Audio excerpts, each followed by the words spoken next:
안녕하십니까. 3월 28일 금요일입니다. 오늘은 3-6월 강의를 시작하는 날이죠. 첫 개강일입니다.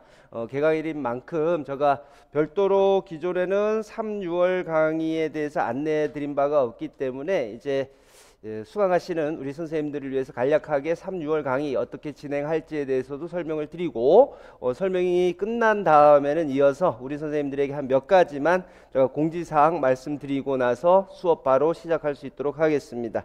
우선 시간입니다. 모든 시간은 선생님들이 우선적으로 확인하시고 다시 수업에 들어오고 계시겠지만 금요일, 토요일 항상 10시부터 6시까지 이루어집니다. 양일에 걸쳐서 이루어지고 있다. 작년 같은 경우는 오후서부터, 금요일은 오후서부터 시작을 해서 1시간씩 했었지만, 1시간씩 연장해서 했었지만은 올해부터는 모두 공이 금요일, 토요일 10시부터 시작을 하고 있습니다. 그래서 12주에 걸쳐서 이루어지고요. 12주가 조금은 저 개인적으로는 길게 느껴집니다. 우리 이제 현역 선생님들이 현장 실습도 가야 되고 해서 좀 빨리 했으면 좋겠지만, 빨리 하면 저는 좋은데 선생님들이 괴로워요. 특히 이제 초수이신 선생님들이 많이 괴롭습니다. N수 선생님들은 그나마 따라올 수 있는데, 초수 선생님들은 문제도 풀어야 되고 암기도 시작해야 되고 하는 시점이 지금 이 시점이기 때문에 따라오기가 힘듭니다. 그래서 12주에 걸쳐서 이루어지고 있다, 어쩔 수 없는 상황이다라는 것은 말씀을 드리고 시작하겠습니다. 그래서 6월 중순께에 이 과정은 마무리가 된다라는 것 말씀을 드립니다. 강의 목표 우선 보시면, 우리 선생님들이 기출 문제 아무리 강조해도 지나침이 없다라는 것은 잘 알고 계실 겁니다. 그래서 핵심 내용도 정리를 합니다. 문제를 풀 때 문제 푸는 속도를 보게 되면 초반에 문제풀이 속도가 상대적으로 느려요. 그 이유는 뭐냐 그러면, 문제가 나올 때, 새로운 문제가 등장할 때마다 관련 내용들을 정리를 하고 훑어본 이후에 진도를 나가야 되기 때문에 초반에는 문제풀이 속도가 늦습니다. 그러나 상대적으로 후반부로 갈수록 문제풀이 속도는 빨라집니다.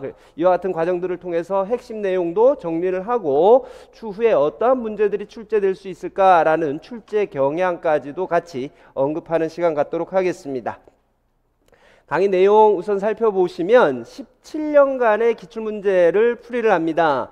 여러분들이 갖고 계신 기출문제집은 09년서부터 25년까지의 기출문제들이 수록되어 있습니다만은, 실질적으로 우리에게 주어진 시간들을 고려해서 어디서부터 풀 것인가를 결정을 지을 때 보니까 제가 2010년서부터 풀이를 할 수밖에는 없었다라는 것을 말씀을 드리고요. 그렇다고 해서 09년도 문제를 완전히 배제하는 건 아닙니다. 필요에 따라서는 앞에 문제를 가져와서 간략하게나마 설명을 드릴 수도 있다라는 것은 말씀을 드립니다. 그러나 기본적으로 09년도 문제는 우리 선생님들이 스스로 해결하는 것을 원칙으로 하겠습니다. 다음에 2026년도 예상 문제도 같이 아까 푸는 과정에서 이와 같이 좀 준비하십시오 라는 것을 넌지시 던져줄 수 있도록 하고요. 그 다음에 아까 문제 어떤 식으로 수업이 진행되는가 라는 것을 말씀을 드렸지만, 이와 같이 요점 정리도 하고 문제 풀기도 하고 문제 간의 상호 비교, 이와 같은 과정들을 통해서 선생님들이 스스로 주요 내용들을 내면화할 수 있도록 제가 도와드릴 수 있도록 하겠습니다. 마지막으로 이제 자기평가의 시간이 있습니다. 자기평가의 시간이 있는데요, 5월 31일입니다. 5월 31일 9시부터 지금 현재 예정을 하고 있습니다. 10시부터 수업이지만 그렇게 되면 수업 시간을 오롯이 전부 할애를 해야 되기 때문에 9시부터 시작을 하는 모의고사가 있습니다. 표현 자체가 선생님들에게 다소 어려울 수 있으나 기출문제 재구조하다라고 이야기하는 건 새로운 문제는 아니다 이겁니다. 기존에 있던 문제들을 문제의 순서, 그 다음 문제의 형식, 문제의 배치, 이와 같은 부분들을 바꿔서 출제를 하겠다라고 생각을 하시면 됩니다. 그러면 이 부분을 통해서 이제 선생님들이 그간 공부해 오셨던 기출 문제, 그 다음에 주요 내용들을 어느 정도 자기 것으로 만들어 왔었는가를 점검할 수 있는 시간이 되지 않을까 생각을 합니다. 물론 모든 범위는 포함시킬 수가 없습니다. 모든 범위는 포함시킬 수가 없고요. 특수교육법하고 전공, 교육과정은 생략을 합니다. 교육과정 생략하고 시험 시간도 1, 2교시에 하나입니다. 그러니까 교육 교직 논술, 교육학 논술은 제외한다라고 보시면 되겠습니다. 왜 5월 31일 날 봅니까? 라고 물으시는 선생님이 계실 것 같습니다. 개별 첨삭이 이루어지기 때문입니다. 개별 첨삭이 이루어지는데 직강에 참여하고 계신 선생님들은 전원 첨삭을 원칙으로 하고 있습니다. 그러나 우리 직강 선생님들보다 인강 선생님이 더 많죠. 숫자적으로 보게 되면 한 수십 배 정도가 되는데 이제 인강 선생님들은 수십 배가 되면 뭐 하겠습니까? 그렇죠. 저가 역량이 안 됩니다. 역량이 안 되기 때문에 30명에 한해서만 선착순을 받아서 제가 첨삭하는 것으로 하겠습니다. 이때 선착순 방법, 접수 방법 이런 부분들은 때가 되면 우리 온라인 팀에서 별도로 공지가 이루어질 것이다 라고 보시면 되겠습니다. 그 다음 모의고사 같은 경우는 해설 강의는 이루어지지 않습니다. 해설 강의는 이루어지지 않고 이에 따른 문제에 따른 해설집만 제공하는 것으로 가름하겠습니다. 이때 되면 다시 한번 모의고사에 대해서는 말씀을 드릴게요. 그리고 큰 부담 갖지 않으셔도 됩니다. 이때 정도가 되면 후반부는 진도가 못 나가요. 못 나감에도 불구하고 문제는 포함시킵니다. 문제는 포함시켜서 선생님들 테스트할 수 있도록 하겠습니다. 자, 교재 한번 봅니다. 선생님들 1권은 준비를 하셨을 거고요. 지금 2권도 어제 출판사 측에 의하면 어제 정도 이제 풀렸다라고 이야기를 들었습니다. 그 다음에 3권 모든 과정 맞춰서 인쇄 들어갈 준비를 하고 있고요. 4권은 제가 수업 준비 때문에 미처 지금 마무리 중에 있습니다. 4권 같은 경우는 마무리 중에 있으니까 우리 선생님들 공부하시는 데는 큰 문제가 없으실 거예요. 그럼 작년 교재 갖고 공부하시는 선생님들 불편함은 조금 있을 수가 있습니다. 왜냐 그러면 문제 배치가 달라진 것도 있고요. 새로운 문제가 추가된 것도 있고 경우에 따라서는 불필요한 부분들을 삭제한 경우도 있거든요. 그래서 불편한 점은 있겠으나 완전히 못 듣는 것은 아닙니다. 경제적인 이유 조금이나마 좀 아끼고 싶다라고 생각하시는 선생님들은 기존 교재 갖고 보시다가 필요한 내용 나오시면 이렇게 뭐 찍으시던가 이렇게 하시면서 넘어가시는 방법은 있어요. 다만 이제 과거의 답안지 갖고 저한테는 질문하지 마세요. 과거의 모범 답안 같은 부분들 표현이라든지 오류가 있었던 부분들 전부 수정하면서 넘어왔기 때문에 과거의 모범 답안을 갖고 저한테 질문하는 것은 좀 바람직하지 않다라는 생각이 듭니다. 자, 이제 자료 한번 보겠습니다. 자료, 프린트 자료 나눠드리는 게 있습니다. 우리가 1~3월 기본 강의에서 여러분들 회독이라든지 아니면 암기를 위해서 서밋이라는 이름 잘 지었죠? 서머리, 그 다음에 서밋이 정상 아닙니까? 그렇죠? 서밋이 원래 단어가 정상이에요. 정상인데 서머리 it이라고 제가 나눠버렸습니다. 그래서 서밋 자료를 완전체 자료를 드렸어요. 그 부분 아까 말씀드렸듯이 주요 사항입니다. 그 다음에 필요시 암기하시고요. 회독하시는데 유용하게 쓰십시오 라고 해서 1~3월 강의 때 나눠드렸는데 이번 3~6월 강의 때는 뭐냐? 암기하셔야 되거든요. 주요 내용들 진짜 암기하셔야 됩니다. 그래서 빈칸으로 되어 있는 서밋 노트를 여러분들에게 드립니다. 좀 추후에 아까 뭐 공지사항이 있다라고 말씀을 드렸지만 공지사항에서 다시 말씀드리겠습니다만 빈칸 노트만 나눠드립니다. 다 채워져 있는 거 주세요 라고 강요하지 마세요. 저도 장사해야 될 거 아닙니까? 그렇죠? 저도 장사도 해야 될 거 아닙니까? 가르치는 것도 일이지만 학원 측에 이익은 창출시켜 줘야 돼. 저도 먹고 살지 않겠습니까? 그래서 서밋 노트, 빈칸 노트 드린다. 채워져 있는 거 어떻게 구합니까? 기존에 제가 우리 직강 선생님들은 편의를 위해서 PDF 파일로 나눠드린 것도 있고요. 우리 인강 선생님들은 아예 처음부터 PDF로 다운받을 수 있게끔 제공이 된 것으로 알고 있습니다. 그 부분들 아름아름 아셔갖고 얻으실 수 있는 방법도 있다라는 것 제가 살짝 말씀드립니다. 아마 학원 측에서는 모를 거예요. 자, 세부 일정 한번 보시면 3월달은 뭐 오늘하고 내일밖에 없고요. 4월 이렇게 가다가 우리 아까 말씀드렸듯이 모의고사가 마지막 주에 있습니다. 모의고사가 있는데 이날은 앞서 우리가 9시부터 시작을 하고 10시까지 하니까 우리 선생님들이 조금 빠듯합니다 라는 이야기들을 많이 주셨거든요. 그래서 시간이 조금은 연장될 수가 있어요. 한 2시간 반 정도를 할애를 하는데 그날은 다소 늦게 끝날 수도 있다 라는 것은 좀 감안을 해 주세요. 끝나는 시간을 조금 1시간 정도는 늦게 끝날 수도 있다라는 것 감안해 주시면 좋겠습니다. 그래서 이 일정 안에 모든 부분들을 끝마칠 수 있도록, 그리고 선생님들에게 뭐 헉헉거리면서 따라오지 않아도 될 만큼 충실히 이 과정 이행할 수 있도록 하겠습니다. 그리고 5월 달에는 뭐가 같이 진행이 되냐 그러면 단과가 있습니다. 심화 이런 부분들을 별도로 하지 않는 대신에 기출 우리가 필독서라고 많이 생각되는 부분들을 여하튼 단과를 여러분들에게 개설을 해놨습니다. 지금 보시는 과목이 지금 단과로 개설되어 있는 과목입니다. 단과로 개설되어 있는 과목인데요. 의사소통까지는 작년의 촬영분을 그대로 둡니다. 작년의 촬영분 그대로 두고, 그 다음에 올해 새롭게 박은혜 교수님 특수교육 공학 파트로 제가 분류하고 있는 보완대체 의사소통이라는 강론서에 대한 촬영을 새로 합니다. 이 부분은 뭐 세트로 되어 있는 게 아니라 선생님들이 나는 이 부분에 대해서 조금 부족한 것 같아, 혹은 이 책에 대해서 어떤 내용이 있는지 한번 같이 살펴보고 싶어 라고 생각하시는 분들에 한해서 들으시면 되겠습니다. 필수는 아니라는 것 미리 말씀드립니다. 저 아까 장사 이런 표현 썼지만 장사꾼 아니거든요. 그래서 필요하신 분만 들으세요. 나는 도저히 불안해서 못 살겠다, 새로운 책 나왔다 그러고 옆에서 자꾸 신강론 그러는데 한 번은 봐야 될 거 아니야? 박은혜 교수님 그렇게 책 많이 나온다는데, 고은 교수님 많이 나온다는데 봐야 되는 거 아니야? 추천하지는 않습니다.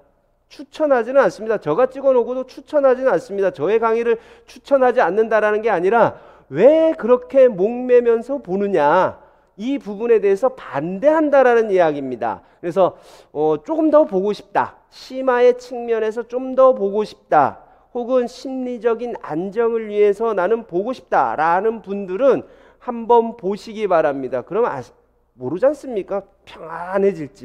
평안해질지 모르는 일이니 그런 생각이 드시는 분들은 한번 보세요. 기본적으로 필요한 내용들은 모두 우리 선생님들이 보신 기본서 안에 담아놨다라는 것을 우선 기본적으로 말씀을 드리면서 넘어가고 싶습니다.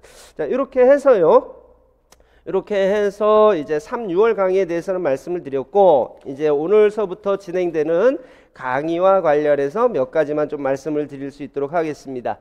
우선 질의응답입니다. 우리 직강 선생님들은 기존에 1월서부터 해왔던 바와 같이 2시간 간격으로 질문하시면 되겠습니다. 2시간 간격으로 질문하셔서 저도 숨 쉴 시간을 조금만 마련해 주셨으면 감사하겠고요. 그 다음에 인강 선생님들입니다. 인강 선생님들은 우리 직강 선생님들보다 수적으로 수십 배가 더 많다라고 말씀을 드려서 제가 감당하기가 상당히 좀 벅찹니다. 한꺼번에 막 질문 올려버리면. 근데 제가 우리 선생님 지금 금요일 강의입니다. 인강 선생님들도 감은 잡으셨겠지만 금요일 강의, 토요일 강의가 이루어집니다. 금요일 강의를 위해서 제가 목요일 저녁 시간대에 이동을 하고 있기 때문에 목요일 한 6시 전에 올리신 것들은 답변을 드릴 수가 있지만 그 이후에 올리신 질문들에 대해서는 답변 시간이 늦어질 수밖에 없다라는 점 좀 감안을 해 주십시오. 그 다음에 일요일 날은요, 제가 작업실에 가는 경우도 있고 안 가는 경우도 있습니다. 웬만하면 안 가려고 노력합니다. 왜냐? 먹고 살아야 되지 않겠습니까? 그렇죠. 저도 컨디션 조절도 해야 되고, 그래서 웬만하면 안 가려고 노력을 합니다만 부득이하게 가는 날이 많습니다. 가게 되면 컴퓨터를 킵니다. 그래도 답 안 해줍니다.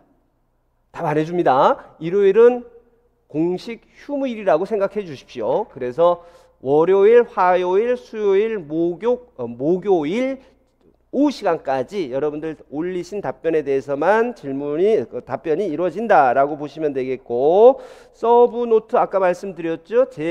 다 채워진 거 재교부하지 않는다. 그리고 우리 직강 기준으로 말씀을 드립니다. 우리 인강 선생님들 자료실에 올라온 거 보면 시작할 때 올라가기도 하고 끝날 때 올라가기도 하고, 그래서 어떤 선생님께서 도대체 서브 노트는 언제 주시는 겁니까? 라는 질문을 올리셨던데, 우리 직강 선생님들에게는 공이 강의가 마무리될 때 드렸습니다. 근데 이제 인강 같은 경우는 제가 미리 노트를 제공하는 거기 때문에 올라오면서 노트를 보내놓고 와야 되기 때문에 우리 일정하고 다소 맞지 않을 수가 있어요. 그럼에도 불구하고 원칙은 우리 직강 선생님들 잘 경험하셨겠지만 각 해당 영역이 끝날 때마다 제공하고 있다라는 것, 인강 선생님들도 그 점은 변함이 없을 겁니다. 다음에 세 번째입니다. 강의 준비죠. 우리 선생님들 대략적으로 매 시간마다요. 매 시간마다 약 한 40문제씩을 풀어오시면 됩니다. 40문제씩 풀어오시면 되고 전반부 웬만한 거 다 끝났다 싶으면 많이 풀어오세요. 50문제씩 풀어오셔도 됩니다. 전반부에 많이 풀었는데 전반부 진도 다 나간 것 같다 그러면 50문제씩 풀어서 다음 수업 준비해 주시면 되고, 우리 이제 현역 선생님들은 주의해서 잘 들으세요. 지금은 편합니다. 지금은 뭐 진도도 잘 따라오는 것 같고 진도 다 따라와서도 시간이 좀 남는 것 같고, 그러나 이제 그런 행복을 누릴 시간이 별로 없다라는 것도 알고 계셔야 돼요. 현장 실습 가셔야 되고 그러면 다른 사람들은, N수 선생님들은, 선배님들은 모두 지금 기출문제 풀이 과정 가고 있고, 더구나 작년에도 했던 선생님들이 올해도 하고 있는데 나는 현장 실습 갔네, 공부할 수 있을 거라고 생각했는데 맨날 수업시키네, 환경정리하라 그러고, 그러면 공부할 시간 없단 말이에요. 갔다 오면 말 그대로 멋집니다. 멋집니다. 그래서 대충 보게 돼요. 대충 보게 되고 그 이후에 스케줄들이 모두 일그러진다라는 것 감안하셔갖고 저보다는 더 빨리, 조금이라도 더 많이, 더 빨리 문제들을 풀어서 놔두시는 것이 여러분들의 후일을 도모하는데 더 큰 도움이 된다라는 것 미리 말씀을 드립니다. 자, 그 다음으로 제일 마지막입니다. 자, 공식적으로는요, 우리 초등 선생님들에게 교직 논술 지도 시간이 없습니다. 공식적으로는 없습니다. 조금 전에 우리 강의 안내 보셔서 아시겠지만 초등 선생님들을 위한 교직 논술 강의가 없습니다. 그러나 비공식적으로 초등 선생님들을 위한 교직 논술 지도 시간을 갖고자 합니다. 대략적으로 한 3일 정도는 소요가 돼야 되지 싶습니다. 글을 어떻게 쓸 거냐라는 것 하고 기존 기출 문제들을 갖고 이제 풀이인데, 짧게는 이틀, 길면 3일 이렇게 생각을 하셔갖고, 강제는 아닙니다. 강제는 아니고 강제하니까 안 오셔. 해봤거든요. 강제하니까 안 오시고 여건 되시는 선생님들 오십시오라고 제가 미리 말씀을 드립니다. 직강은 불가합니다. 직강은 불가합니다. 글 쓰는 법을 지도를 해줘야 되기 때문에 비는 시간이 많아요. 일일이 옆에서 첨삭을 해줘야 되고, 그런 시간들, 우리 선생님들 학교에서 교직 논술 시간이다라고 생각하시면 됩니다. 그런 시간을 갖고자 하니까 이 역시도 저의 스케줄하고 조정을 해서 구체적인 시간은 추후에 공지를 할 수 있도록 하겠습니다. 이와 같은 비공식적인 과정이 포함될 수 있다라는 것만 여러분들이 참고로 알아두시면 되겠습니다. 자, 이렇게 해서 모든 내용 마무리가 됐고요. 지금서부터는 문제풀이 들어갈 수 있도록 하겠습니다. 자, 2010년도 문제니까요, 우리 선생님들 20페이지서부터 살펴볼 수 있도록 하겠습니다. 20페이지. 자, 20페이지입니다. 20페이지 살펴봤더니 문제행동 중지한 사례들을 제시한 것이다, 이렇게 되어 있습니다. 그래서 옳지 않은 것 골라내라 라고 이야기를 하고 있는데 한번 좀 볼 수 있도록 하겠습니다. 문제 전체적인 틀을 보니까 위쪽에 있는 지문과 밑에 나와 있는 답지 간의 매칭이 맞느냐, 전반적으로 여기 설명된 것들을, 설명되지 않은 것들을 골라내라, 이 이야기인 것 같아요. 한번 보면 아동이 수업 중 소리를 지르자 교사는 아동으로 하여금 교실 구석에서 벽을 쳐다보고 1분간 서 있게 하였다라고 되어 있습니다. 그러면 밑에 거 보지 말고, 우리는 지금 객관식 시대가 아니기 때문에 선생님들이 해당하는 교수 전략들을, 혹은 지도 방법이라고도 표현할 수가 있죠. 여기서는 뭐라고 표현했냐 그러면 전략, 이렇게 표현되어 있습니다. 자, 이제 처음 공부하시는 선생님들, 그리고 나는 자꾸 문제 풀면 틀려 라고 이야기하시는 선생님들 다시 한번 보겠습니다. 문제에서 어떤 표현 쓰고 있나 잘 보고 넘어가세요. 지금 보시면 밑에 한번 답지들을 한번 볼게요. 답지 보면 우리가 이야기하는 행동 지원 파트에서 이야기했던 것들, 반응 대가에서부터 타임아웃까지가 나와 있지 않습니까? 이 용어를 모르시는 선생님들은 없어요. 그런데 이 부분이 없다라고 생각을 했을 때 지금 이렇게만 행동 수정 전략을 써라 라고 하면 뭐 쓰지? 알면서도 못 쓰는 경우들이 있다 이겁니다. 그래서 답을 쓰기 위해서는 우선적으로 문제에서 사용되는 용어들을 선생님들이 명확하게 확인을 하셔야 돼요. 초수 선생님들, 그리고 아까 말씀드렸듯이 나는데 자꾸 틀리는 선생님들 분명하게 정리하면서 넘어가시고 수업 내내 계속될 겁니다. 분명히 전략이라는 명칭을 쓰고 있고 전략에 대해서 아래에 나와 있는 답지 이와 같은 내용들이 제시가 될 수 있다라는 걸 한 번 더 확인해 주시면 감사하겠습니다. 아까 첫 번째 읽었던 거 한번 좀 볼까요? 1분간 벽 보고 섰대요. 교실 구석에서 벽을 쳐다보고 1분간 서 있게 했다라고 이야기를 하고 있습니다. 이 부분은 누구나 전부 인정하실 겁니다. 뭐냐 그러면 타임아웃이죠. 그렇죠? 타임아웃이다라는 거 전부 알 겁니다. 강화제로서 정적 강화제의 접근을 차단한다. 접근할 수 있는 강화제에 접근할 수 있는 기회를 차단하는 거기 때문에 타임아웃이다 라고 이야기할 수 있는데 타임아웃에도 여러 가지가 있을 수가 있습니다. 완전히 격리시키고 있는 상황이 아니라 동일한 공간 안에서 저 강화제로의 접근을 막고 있기 때문에 우리는 이것을 뭐라고 이야기하냐 그러면 고립 이렇게 이야기할 수가 있는 겁니다. 조금 있다가 이 해당 내용은 구체적으로 정리할 수 있도록 하겠고요. 다음에 두 번째, 울 때마다 과제를 회피할 수 있었던 아동이 싫어하는 과제를 회피하기 위하여 울더라도 교사는 아동이 과제를 끝내도록 하였다라고 했습니다. 과거에는 울음을 통해서 과제를 회피했다. 그러니까 과제를 하지 않아도 되게끔 했겠죠. 그러나 추후부터는 어떻게 했냐 그러면 울더라도 교사는 신경 쓰지 않고 과제 끝까지 해 라고 이야기했다라는 겁니다. 그러면 이 부분은 우리가 속어 이렇게 볼 수가 있겠죠. 속어 강화제를 차단시켜버린 겁니다. 더 이상 제공하지 않는 것. 다음에 세 번째, 교사는 아동이 5분간 과제에 집중하면 스티커 한 장을 주고, 자 여기에서 가장 전형적인 문제가 나옵니다. 스티커 한 장을 주고 라는 표현은 우리 시험에서 거의 대부분 뭐냐 그러면 토큰 제도, 토큰 경제 이렇게 되는 겁니다. 자 그래서 여기 스티커 한 장 줬다라고 하는 거 토큰 제도, 토큰 경제 이야기하고요. 다음에 공격을 하면 바람직하지 못한 행동을 하면 스티커 한 장을 회수한다라고 했습니다. 주어져 있던 것을 뺏었다. 권리를 박탈했다. 내가 가졌던 것을 뺏었다. 회수했다라고 이야기하는 거니까 뒤쪽은 뭐가 되는 겁니까? 반응 대가가 되는 거죠. 반응 대가가 되는 겁니다. 자, 지금 마지막 문제 행동을 보일 때마다 교사의 관심을 받았던 아동이 문제 행동하니까 교사가 관심을 줬습니다.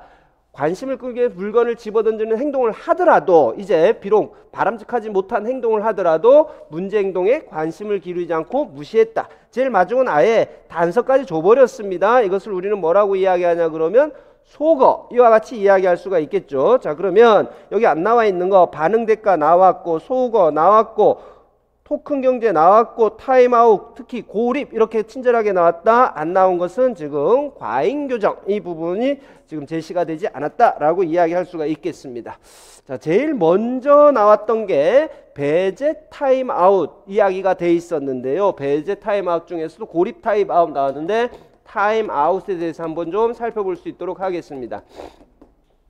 잘 알고 있다시피 타임아웃은 두 가지로 나옵니다. 지금 이야기하고 있는 배제 타임아웃과 비배제 타임아웃 이와 같이 두 가지로 나눈다. 이젠 슬슬 외우실 수 있는 것들은 외우시면서 갈 수 있도록 하겠습니다. 배제냐 비배제냐 지금 시험에 나온 것 보면 이렇게 나누는 게 맞는 것 같습니다. 자, 그 다음에 배제 타임아웃도 다시 우리가 두 가지로 나눕니다.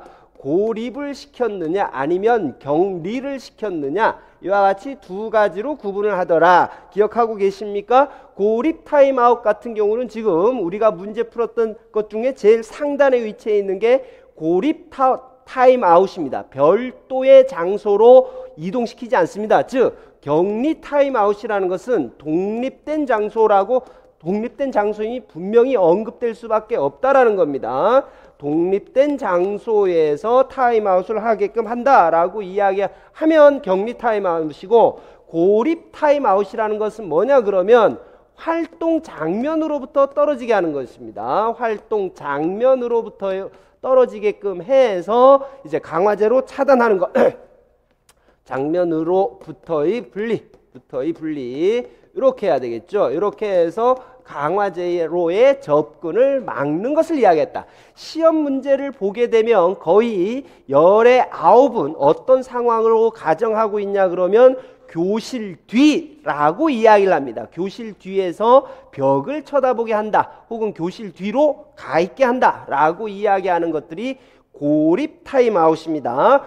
너무 걱정하지 마시고, 이거 두 개 어떻게 구분합니까? 너무 걱정하지 마시고, 독립된 장소임을 언급할 적에는 교실 밖 혹은 복도 이와 같이 분명하게 언급이 될 수밖에 없다라는 것 감안하시면 돼요. 미리 걱정하지 마십시오. 문제에서는 명확히 구분 지어질 수 있도록 제시합니다. 두 개를 구분 지어야 될 필요가 있다면 말입니다. 구분 지을 필요가 없을 때는 은근슬쩍 넘어갑니다. 모든 경우에 한해서 이와 같이 두 개로 구분하시려고 하는 시도는 하지 마세요. 구분할 필요가 없을 때는 은근슬쩍 넘어간다라는 거 말씀을 드리고, 비배제 타임아웃에는 여러 가지 종류가 있습니다. 이와 같이 고립시키거나 격리시키지도 않고 똑같은 활동 상황에 참여하게끔 하고 있음에도 불구하고 강화제로의 접근을 막을 수 있는 방법이 있다라는 겁니다.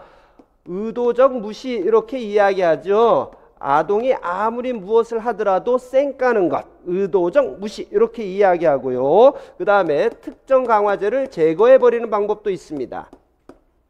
특정 강화제 제거, 이 부분은 아동은 가만히 있는데 학생은 그대로 활동에 참여하고 있으나 학생에게 강화제가 될 만한 것을 책상에서 싹 치워버리는 경우가 특정 강화제 제거 이렇게 이야기하고, 미국에서 많이 활용한다는 타임아웃 리본이라는 제도도 있죠. 타임아웃 리본, 일종의 네임택을 달아주는 것, 네임택을 달아주거나 혹은 네임택을 빼버리는 경우가 타임아웃 리본 이와 같이 될 수가 있고, 유관관찰이라는 부분이 있을 수가 있습니다. 유관관찰은 활동에는 참여하지 못하고 다른 학생들이 활동하는 장면을 쳐다보게끔만 하는 것, 이 부분을 우리는 유관관찰 이렇게 이야기합니다. 아직까지 비배제 타임아웃에 대한 문제는 없습니다. 이에 대한 문제는 없고요. 이와 같이 고립 타임아웃이냐 격리 타임아웃이냐 구체적으로 구분하게 하는 경우도 아직까지는 크게 문제로 제시되고 있지는 않습니다.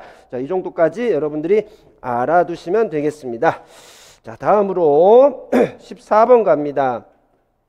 14번 봤더니 긍정적 행동 지원과 관련해서 가설 세우기 단계 이전에 해야 될 것들 뭡니까? 라고 했는데, 이 문제를 풀기 위해서는 우선적으로 긍정적 행동 지원의 실행 절차에 대해서 먼저 공부를 하고 살펴보는 것이 맞다라고 생각을 합니다. 자, 그래서 첫 번째 PBS 실행 절차에 대해서 한번 보겠습니다. 구체적인 내용은 문제 풀고 갈 거고 우선적으로 큰 틀에서 실행 절차만 살펴볼 수 있도록 하겠습니다. 제일 먼저 표적 행동을 선정을 한다. 표적 순서대로 외우셔야 돼요. 표적 행동 선정, 경우에 따라서는 목표 행동을 선정한다 라고 되어 있는 경우도 있습니다. 이 다음에 두 번째는 뭐냐 그러면 표적 행동을 선정했으면 다음에 이에 대해서 정보 수집하기, 표적 행동에 대한 정보 수집, 표적 행동에 대한 정보 수집이 있어야 될 것이다. 정보 수집이 이루어졌으면 당연히 이것을 토대로 해서 세 번째 가설 세우기가 있어야 될 거고요. 가설 설정 있어야 될 것이고, 마지막에 마지막이 아니라 네 번째 같은 경우는 가설을 설정을 했으면 PBS에 대해서 중재 계획을 수립을 하고 실행하는 절차가 있어야 되겠다. 마지막 같은 경우 다섯 번째는 평가하고 수정하는 단계가 있어야 되겠다. 이렇게 돼 있죠. 문제에서 보게 되면 가설 세우기 단계, 요 가설 세우기 단계 이전에 우리가 해야 될 게 무엇이냐? 죄송합니다. 무엇이냐라는 것을 묻고 있습니다. 한번 보시면 첫 번째 한번 보면 문제 행동의 기능을 분석한다라고 이야기를 했습니다. 정보 수집 단계다라고 이야기할 수가 있겠죠. 기능 분석은 기능 평가의 일환이기 때문에 우선 이거는 정보 수집 이렇게 이야기할 수가 있겠고, 다음에 문제 행동을 조작적으로 정의한다라고 했습니다. 목표 행동을 첫 번째 단계가 목표 행동 선정이었는데, 목표 행동이 선정이 되면 가장 먼저 해야 될 것이 조작적으로 정의하는 거죠. 그래서 목표 행동 선정 단계에서 이루어져야 되는 것이다. 다음에 이것 채원이에게 효과적인 대체 행동 기술을 지도한다 그랬습니다. 지도하는 단계는 가설을 설정한 다음에 PBS의 요소에 맞춰 갖고 4가지 요소를 지도하는 것은 지금 4번째 단계 PBS 계획 실행 단계에 들어가겠습니다. 계획 실행 단계. 다음에 유발 요인을 미리 제거하거나 수정한다. 유발 요인을 미리 제거하거나 수정하는 것 뭐에 들어가느냐 그러면 선행사건 중재 들어가죠. 선행사건 중재. 선행사건 중재는 어디에 들어가느냐? 앞서 설명드렸듯이 PBS의 요소 중에 보면 첫 번째가 배경 선행사건 중재. 여기에 들어갑니다. 그래서 지금 4번째 계획 실행 단계다라고 이야기할 수가 있겠습니다. 계획 실행 단계. 자, 이제 여기까지는 우리 선생님들이 스스로 문제를 해결하는데 큰 어려움이 없습니다. 이제 미음 설명드리죠. 미음 보시면 채원이의 선호 활동을 파악한다. 나누어서 살펴볼 수 있도록 하겠습니다. 채원이의 선호 활동을 파악하는 것은 언제 파악하는 것이냐 그러면 우리가 강화제를 선택할 때, 강화제 선택할 때 우리가 많이 썼던 방법들 중에 하나입니다. 그래서 이거 이전에 기능평가 단계 때 해야 되는 거 아닙니까? 라고 생각할 수가 있어요. 당연히 기능평가 때 우리가 이야기를 했었습니다. 그렇죠? 기능평가 때 선호도 평가했는데, 자, 그런데 문제를 끝까지 한번 보겠습니다. 이것만 보지 마시고 선호활동을 파악한다까지만 보지 마시고 선호활동을 파악하고 채원이의 선택을 존중한다 그랬습니다. 채원이가 선택한 것, 좋아하는 것, 이러한 부분들을 존중한다라고 이야기했습니다. 이거 언제 써먹겠다라는 겁니까? 배경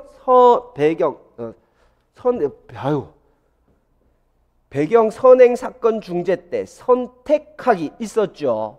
뿐만 아니라 아까 강화제, 자신이 좋아하는 것을 선택한다 그랬습니다. 왜 선택한다고요? 강화제로 활용하기 위해서. 그러면 강화를 제공하는 건 어떤 단계에서 제공하는 거였습니까? 문제 행동에 대한 반응 단계에서 제공하는 거였습니다. 그러면 배경 선행 사건 중재에서 선택하기라든지 혹은 문제 행동에 대한 반응에서 강화를 제공한다라는 것은 어떤 단계에 해당하는 것이냐? 계획 실행 단계에 해당하는 것이죠. 그래서 전체적으로 보게 되면 미음 같은 경우는 2가지 의미가 숨겨져 있다라고 볼 수가 있는 겁니다. 배경 선행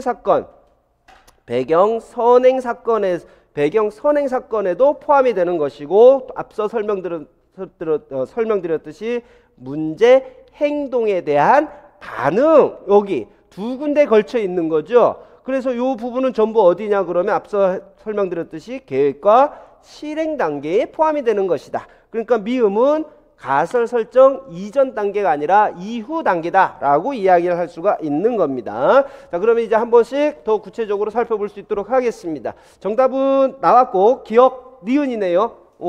문제 정답 말씀을 못 드렸습니다. 여기서 할 수 있는 게 아까 문제행동 기능 분석 이거 들어가고 이거 기억 니은, 그래서 1번 이렇게 되겠습니다. 자, 이제 좀 더 구체적으로 살펴볼 수 있도록 하겠습니다.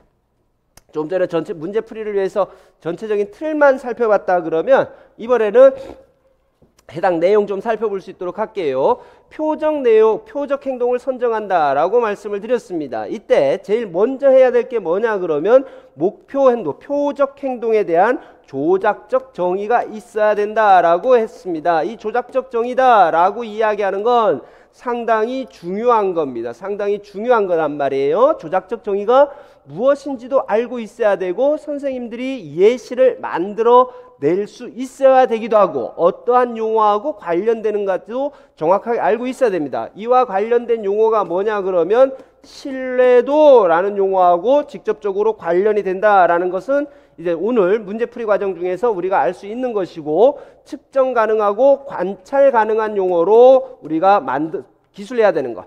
측정 가능하고 관찰 가능한 용어를 사용을 해서 표적 행동을 정의했을 때 우리가 그것을 조작적 정의 이렇게 이야기를 한다라는 겁니다.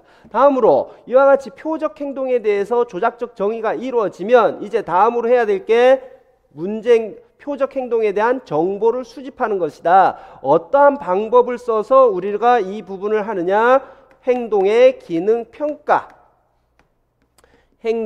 기능 평가라는 방법을 써서 표적 행동에 대한 정보를 수집을 하죠. 화살표 방향을 이렇게 하는 게 더 좋겠습니다. 뭐 행동의 이건 들어가지 않아도 돼요. 기능 평가 이렇게 이야기해도 되는데 우리가 이 기능 평가 이 부분은 크게 세 가지로 나누더라. 첫 번째가 뭐냐 그러면 간접 뭐라고 해야죠? 간접 평가. 뒤에 간접 평가의 방법을 쓸 수가 있다. 이 간접 평가 방법을 이야기할 때도 여러 가지가 있죠. 생활기록부를 검토한다든지 IP 회의록을 검토한다든지 이것도 있습니다만 우리가 기억해야 될 건 뭐냐 그러면 면담의 방법이 사용이 된다라든지 평정척도 혹은 체크리스트를 이용한 검사가 이루어진다라는 것은 반드시 기억을 하셔야 됩니다. 즉 종류를 알고 계셔야 된다라는 겁니다. 그 다음에 두 번째가 직접 관찰 평가라는 게 있습니다. 직접 관찰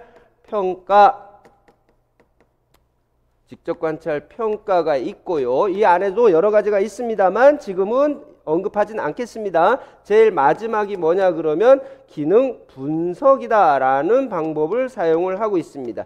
이와 같이 세 가지 방법을 써서 행동에 대한 표적 행동에 대한 정보를 수집을 해야 된다라고 알고 계시면 되겠습니다. 가설 설정으로 넘어옵니다. 여기에서 자꾸 나오는 게 있습니다. 자꾸 나오는 거 앞부분 문제 풀다 보면 이거 수없이 나옵니다. 뭐냐 그러면 가설문을 작성을 할 때 포함되어야 되는 요소에 대한 이야기가 몇 차례 언급되고 있다는 것을 알 수가 있습니다. 여기에는 네 가지가 포함되어야 된다는 것 반드시 정리하고 넘어가야겠습니다. 첫 번째가 학생의 이름이 나와야 될 거고요. 학생의 이름 반드시 언급이 돼야 되고, 그 다음에 배경 선행 사건이 나옵니다. 배경 선행 사건, 다음에 세 번째가 추정되는 문제 행동의 기능,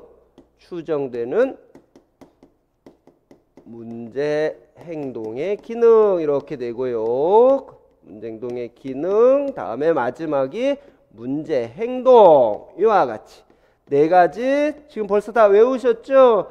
꼭 외우셔야 됩니다. 이 역시도 여러분들이 무엇을 만들 수 있어야 되냐 그러면 예시를 만들 수 있어야 돼요. 예시를 만들 수 있어야 되고, 그 다음에 누락된 부분들 이와 같은 네 가지 요소들 중에 제시된 예시문에서 누락된 요소가 무엇이냐라는 것도 분명하게 찾아낼 수가 있어야 됩니다. 요거 됐죠? 누락된 부분들 찾아낼 수 있을 만큼 연습을 좀 해 두셔야 된다.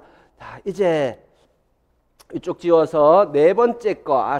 지금 판서가 이루어지고 있는 부분은 선생님들이 몰라서는 안 될 부분들 중에서도 진짜 안 될 부분이다 라는 것을 말씀을 드립니다. 네 번째 갑니다. 네 번째 PBS에 대한 계획 실행과 관련해서 살펴볼 수 있도록 하겠습니다. 여기에서 여러분들이 하셔야 될 건 뭐냐? 자, PBS다 라고 이야기하는 것, 긍정적 행동 지원이다 라고 이야기하는 건 예방적 측면을 더 강조한 것이다 라고 이야기를 했습니다. 예방적 차원을 강조하면서 대체 행동을 바람직한 행동을 가르치는 데다가 초점을 두고 있다. 과거의 행동 수정 같은 경우는 문제 행동이 발생한 이후에 그 문제 행동을 바로잡는 데 초점이 주어졌다라고 하면, PBS 같은 경우는 뭐 어떻게 해서 PBS까지 왔느냐, 이건 우리 시험 문제에서 크게 다루지 않는 내용이고, 크게 다루지 않는 내용이 아니라 아예 다루지 않죠. 어떻게 굴러서 왔는지는 물어보지 않아요. 그러나 우리가 기억해야 될 건 뭐냐 그러면 문제 행동을 예방하는 것이면서 바람직한 행동을 가르치는 데다가 초점을 두고 있다라는 것은 선생님들이 명확하게 기억하고 계셔야 될 내용들 중에 하나입니다. 그래서 여기 단계가 오게 되면 PBS의 요소라고 이야기하는 것들이 우리가 언급할 수밖에 없어요. 네 가지. 하나만 생각하면 안 된다라는 겁니다. 예방을 위해서 혹은 바람직한 행동을 가르치기 위해서는 이와 같이 네 가지를 포괄적으로 모두 다루어야 된다라고 이야기하면서 PBS의 요소 네 가지를 이야기를 합니다. 배경, 선행, 사건 언급합니다. 배경, 선행, 사건. 다음에 대체, 기술, 교수 언급합니다. 대체, 기술, 교수 언급을 하고요. 다음에 문제 행동에 대한 반응. 문제 행동에 대한 반응. 그 다음에 장기, 지원. 이렇게 지원. 네 가지 꼭 외우셔야 됩니다. 구체적인 내용들도 이제 하나씩 더 살펴보겠지만 큰 틀에서 PBS의 요소다라고 하면 이 네 가지다. 이 네 가지는 문제 행동의 예방을 위해서 반드시 필요한 것이다. 미리 하는 것도 중요하지만 미리 문제 행동을 유발시킬 수 있는 요인들을 제거하는 것도 중요하지만 문제 행동에 대한 반응을 보시면 이게 후속 결과에 대해서 어떻게 반응하느냐, 이거에 따라서도 마찬가지로 문제 행동을 예방할 수가 있다라는 겁니다. 그래서 선행과 후속 결과 모두를 강조하고 있다라는 것도 선생님들이 딱 보고 알아야지요. 이건 선행입니다. 이건 후속입니다. 그래서 PBS는 문제 행동이 예방이다라고 이야기해서 항상 선행 사건에만 초점을 두는 게 아니라 후속 결과도 마찬가지로 상당히 중요하게 다루고 있다라는 것을 선생님들이 알고 계셔야 됩니다. 자, 이제 이게 끝나면 아까 마지막 단계가 평가 수정인데 평가 수정에서는 출제할 게 없어요. 시험은 대부분 이 4단계 안에서 이루어지고 또 디테일한 부분까지 들어가서 출제가 이루어지고 있다라는 겁니다. 자, 됐습니다. 자, 이렇게 해서 정리가 되고 14번 문제 풀 때 다시 한 번만 우리 미음 이와 실질적으로 선생님들 이와 같은 표현이 주관식에 나와버리면 논란이 돼버려요. 이와 같은 표현으로 해서 주관식 나오면 논란이 되니까 이건 객관식이다. 객관식 시대니까 가능했던 패턴이고 우리가 선호도 평가는 기능평가를 통해서 할 수 있는 거고 그 부분을 언제 활용할 수 있느냐? 아까 배경 선행 사건 때 우리가 사용할 수가 있고 어떠한 강화를 제공할 것이냐. 아까 기능평가 때 선호도를 조사하는 이유는 뭐였습니까? 적절한 강화를 제공하기 위해서 하는 거였으니까 맞죠? 그때 제공하기 위해서니까 언제 써먹을 거냐. 문제 행동에 대한 반응 때 써먹을 거다. 그걸 강조하기 위해서 이와 같은 표현 만들었다라고 생각을 하세요. 객관식 시대니까 이와 같은 것들이 가능했던 겁니다. 다음 넘어가겠습니다. 15번 보겠습니다. 우와, 그래프가 나와버렸네. 그래프가. 문제를 전부 볼 수 없어서 제가 간략하게 문제 요점 정리될 수 있도록 해왔어요. 활동 참여 시간 증가시키기 위한 겁니다. 활동 참여 시간을 증가시키기 위한 거니까 Y축을 봐야 되겠죠. 그렇죠? 일정 시간 활동에 참여하면 스티커를 제공하는 중재. 이건 뭡니까? 토큰 경제 뭐 이와 같은 거 했다라고 보면 되겠죠. 그리고 밑에는 상황간 중다 기초선 설계를 적용을 했습니다. 선생님들 이미 문제에서 상황간 중다 기초선 설계다라고 이야기됐기 때문에 큰 문제 없지만 선생님들은 이 문제를 보시면서 바로 연구 설계 방법이 상황간 중다 기초선 설계다라는 거 파악하실 수 있어야 됩니다. 자, 이 문제만 한번 좀 그래프 문제 풀기 전에 이거 하나만 좀 보겠습니다. 자, 세 개 이렇게 나와 있다. 앞서 말씀드렸듯이 이 표만 단일 대상 연구 결과가 제시된 요 내용만 보더라도 상황간 봐야 되고 이와 같은 중다 기초선 설계 그래프가 주어지면 Y축 한번 봐야 되고요. 그렇죠? 증가시키기 위한 중재냐 감소시키기 위한 중재냐 먼저 보셔야 되고, 중단 기초선 설계니까 각각의 가정에 맞게끔 전부 이루어지고 있느냐 살펴야 되겠죠. 안정적인 상태에서 중재가 제공이 되었느냐 봐야 될 거고, 첫 번째 중재가 제공이 됐을 때 두 번째 기초선에 변화가 없는지 봐야 될 것이고, 그렇죠? 첫 번째 중재가 안정적인 수준 혹은 미리 설정한 기준에 도달했을 때 두 번째 중재를 제공을 할 것이고, 기본적인 가정을 충족시키고 있다면 두 번째 중재를 제공하더라도 세 번째 기초선에는 변화가 있는지 없는지를 살펴야 될 것이고, 그렇죠? 세 번째 중재, 첫 번째 중재가 안정적일 때 중재를 투입을 해야 되고, 이와 같은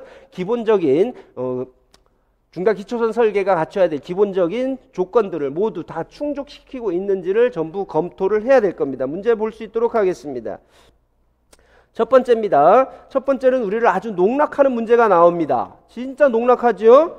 종속 변인인 활동 참여 시간은 분으로 측정하였답니다. 이 사람들이 말이야. 이거는 우리 고등교육을 받은 사람한테는 있을 수가 없는 일 아닙니까? 보기 답지 만들어낼 말이 없었나 봐요. 그래서 어쩔 수 없이 이걸 했다라고 생각을 합니다. 기초선에서 선우가 활동에 참여하면 스티커가 제공된다. 기초선에서 말 같아서는 그냥 쑥 넘어갈 수가 있습니다. 자, 그런데 기초선은 어떤 단계를 우리가 기초선 단계 이렇게 이야기하나요? 아무런 중재가 주어지지 않는 자연스러운 활동이 이루어지는 것을 우리가 기초선 단계 이렇게 이야기를 했습니다. 지금 여기서 이야기하는 스티커가 제공된다라고 이야기하는 건 문제에서 보시면 아시겠지만 일정 시간 활동에 참여한 스티커를 제공하는 중재입니다. 중재 방법이기 때문에 어떤 단계에서 제공하는 것이냐 그러면 중재 단계에서 제공하는 것이죠. 기초선 단계에서는 이와 같은 스티커를 제공하면 안 됩니다. 그러면 기초선 단계가 아니에요. 아무런 중재도 주어지지 않는 상황을 기초선 단계 이와 같이 이야기한다라는 겁니다. 자, 그래서 이거 기초선에서가 아니라 중재에서 중재 단계에서 이와 같이 바꿔줘야 됩니다. 다음에 중재는 대집단, 소집단, 자유놀이 활동 순서로 시작되었다. 아니 이거 제일 위에서부터 자유놀이, 소집단, 대집단 순서로 제시되었죠. 아니 이걸로 그래프 위에서부터 보면 됩니까? 예, 맞긴 맞는데 무조건 그래프가 위쪽에 있다고 해서 이야기하는 게 아니라 지금 기초선 보십시오. 기초선 이어졌지 않습니까? 그렇죠? 이렇게 이어지고 이 부분들이 뭐냐 그러면 시간적인 변화를 이야기하는 거예요. 첫 번째 기초선 주어진 시간 회기 보시고, 두 번째 기초선이 주어질 때까지의 회기 보시고, 세 번째 기초선이 제공될 때까지 회기를 보시게 되면 자유놀이, 대집단 활동 순서로 제시되었다라고 이야기하는 것이 맞지요. 다음으로 네 번째 봅니다. 각 활동에서 기초선 총 회기수는 기초선 자료 수집 전에 결정된다라고 했습니다. 이 이야기 이해하셨나요? 자, 봅니다. 뭔 이야기냐? 다시 한번 보시면서 각 활동은 세 가지 활동이 있잖아요. 그렇죠? 세 가지 활동에서 기초선 총 회기수, 이거 몇 회기? 회기수 얼마? 3. 이건 밑에 거는 회기수 얼마? 보니까 6이네? 6. 이거 미리 결정해서 들어간 거다라는 이야기예요. 첫 번째 자유놀이 활동에서는 내가 기초선 자료 3회 수집할 거야. 소집단 활동에서는 6회 수집할 거야. 대집단 활동에서는 이거 얼마야? 9회네. 9회 맞죠? 9회 맞습니까? 맞죠? 9회 수집할 거야.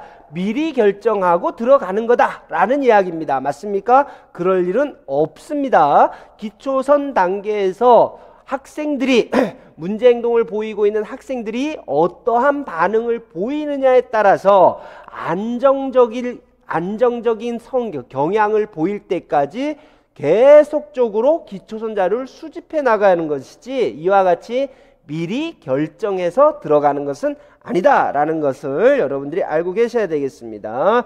기초선 자료 수준은 회기수는 기초선 구간, 여기서부터 잘못된 겁니다. 기초선 구간에서 학생의 반응에 따라 이렇게 바꿔줘야 되겠죠. 학생이 어떤 반응을 보이느냐에 따라서 달라질 수 있다.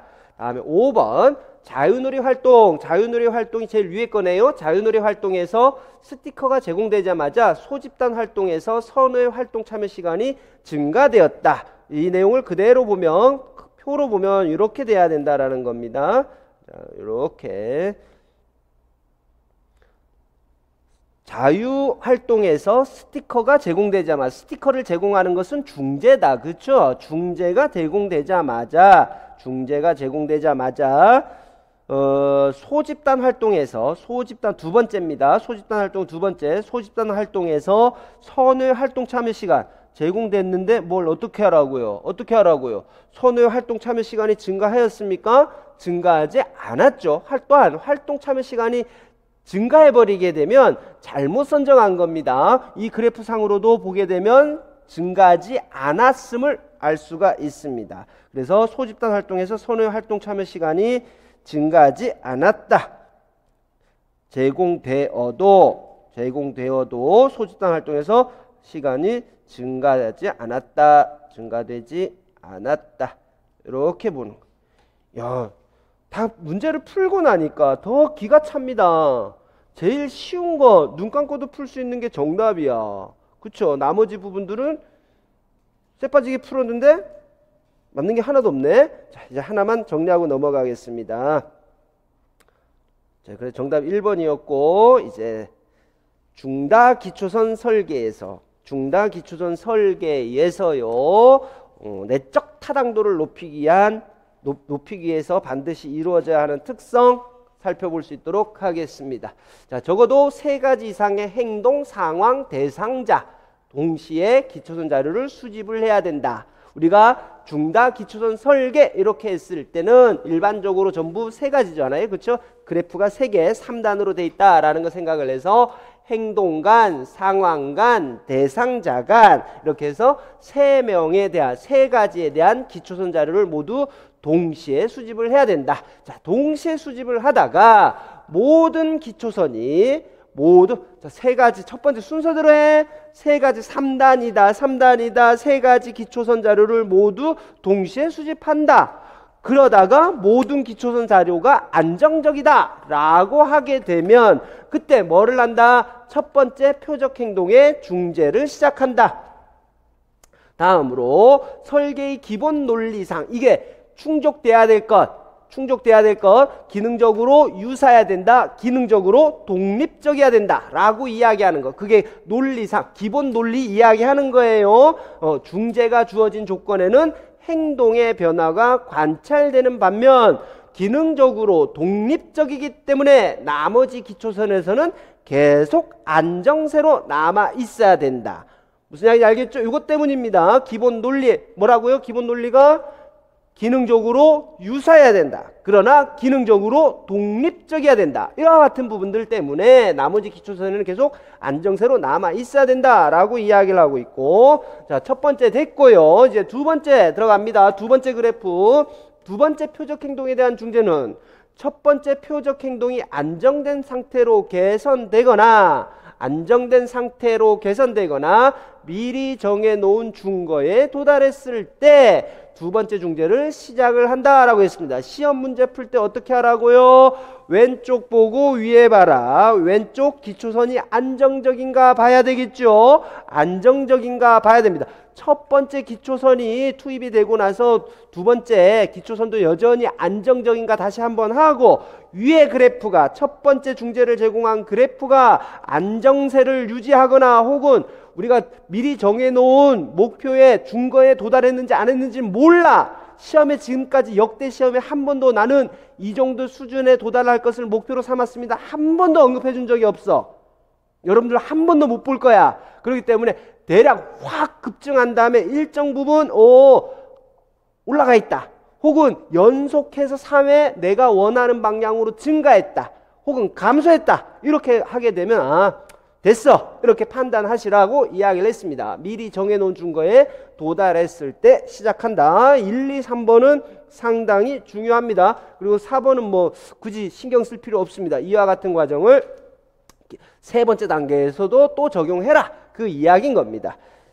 꼭 기억하시기 바랍니다. 상당히 중요한 이야기다라는 것을 보겠습니다. 이 내용에 토대해서 지금 다시 한번 볼 수 있도록 하겠습니다. 나중에 가서 헷갈리지만, 자, 이제 보자. 이제 다른 문제입니다. 이제 그래프 보는 거. 아까 첫 번째, 내적 타당도를 높이기 위한 방법 첫 번째가 뭡니까? 모든 기초선, 위에 거만 아니야, 위에 거만 아니야, 위에 거만 아니라, 하나, 둘, 셋. 모든 기초선 자료가 안정적인지를 우선적으로 확인을 해라 라고 했습니다. 왜냐? 기능적 관계를 보여줘야 되거든요. 기능적 관계를 보여줘야 되니까 나는 중재 제공하기 이전에는 모든 애들이 이와 같이 형편없었단다. 이걸 보여줘야 될 거 아닙니까? 그러니까 모두 3명이 모두 안정적인 상태인지를 확인을 해라. 다 안정적입니다. 안정적입니다. 안정적입니다. 세 번째 회기까지 보세요. 안정적입니다. 언제까지 기다려줄지 모르니까 우선은 제일 위에 거 보고 세 번째 회기까지 전부 수용할 만한 안정세를 보이고 있다라고 생각하시면 되는 겁니다. 됐죠? 이 상황에서 첫 번째 중재 투입하면 되는 겁니다. 첫 번째 중재를 투입을 하면 되는 겁니다. 모든 기초선 자료가 수용할 만한 안정세를 보이고 있다. 첫 번째 중재 투입해라. 됐죠? 그러면 여러분은 이게 적절히 투입됐는지 투입되지 않았는지를 확인하기 위해서는 어떻게 하면 됩니까? 중재 투입 시점까지 모든 기초선 자료가 안정적이었는지만 확인하면 되는 거야. 됐어? 다시 갑니다. 여러분들에게 자꾸 묻는 게 뭐냐 그러면 중재 투입 시점 적절했는지 이거 물어본단 말이에요. 중재 투입 시점이 적절했는지. 그러면 첫 번째 중재 투입 시점이 적절했는지를 판단하기 위해서는 모든 기초선 자료가 수용할 만한 안정세를 보이고 있다라는 게 확인이 되면 투입한다. 맞습니다. 됐고. 두 번째는 뭐라 그랬습니까? 기본 가정이 충족된다면 당연히 왼쪽은 변화가 없을 거다라고 이야기를 했어요. 이론적으로는 그래.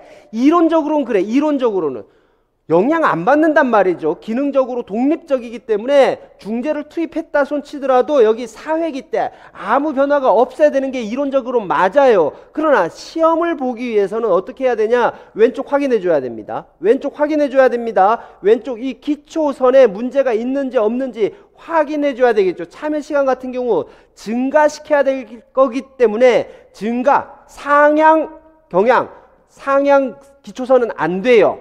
하향 기초선이 되는 거예요. 하향 기초선이나 안정적인 것, 안정적인 뭡니까? 경향이 없는 거, 경향이 없는 상황에서는 이와 같이 되더라. 자, 그러면 시험을 위해서는 왼쪽 보고 다음 오른쪽 보자라고 위쪽 보자라고 했지 않습니까? 위쪽 뭘 보라고요? 아까 두 가지 경우가 있잖아. 수용할 만한 안정세에 도달했느냐, 아니면 미리 정해놓은 준거, 목표에 도달했느냐. 없단 말이야. 시험엔 이건 제공 안 돼요. 그럼 우리가 기본적으로 판단하고 확 급증을 해서 어느 정도 올라갔다. 어느 정도가 또 뭐냐? 알베르토에 의하면 내가 원하는 방향은 뭔데? 활동 참여 시간은 증가시키는 것을 원하고 있으니까 올라가는 것, 증가하는 게 연속 3회 따다닥 나타났다 그러면 됐다라고 생각하라고 알베르토 씨가 이야기했다고. 우리가 얼굴 생면부진 그 알베르토가 이야기를 했으니 한번 믿어보자 말이야. 여러분들 한 번도 본 적 없는데 잘 따르잖아, 알베르토. 맞죠? 그러니까 하나 둘 셋, 오 계속 했네. 됐단 말이야. 중재 투입한다. 이렇게 되는 겁니다. 자, 그러면 세 번째는 또 어떻게 하라 그랬습니까? 이론적으로는 왼쪽 거 볼 필요 없다라고 했죠. 기본 가정을 충족시켜 주고 있으니까 보지 말아라 했지만 시험용은 어떻게 해야 된다? 봐라. 왼쪽 봐라. 기초선에 아무 문제 없는지 보고 두 번째 중재가 어떻게 똑같이 미리 정해놓은 준거 안 보여. 그리고 역대 시험에 한 번도 이야기해 준 적 없다라는 걸 생각하고 일정 부분 증가하거나 감소하고 있다면 시험 문제 패턴에 맞춰야 되겠죠. 일정 시간, 이거는 참여 시간 증가하는 거니까 증가하고 있다면 됐다라고 생각을 하고 어떻게 해야 된다고? 중재를 투입을 해라. 요거야. 이론만 아시지 말고 실제 그래프를 보면서 어떻게 적용할지에 대해서도 한번 생각해 보시면 땡큐. 자, 여기까지 하고 잠깐 쉬겠습니다.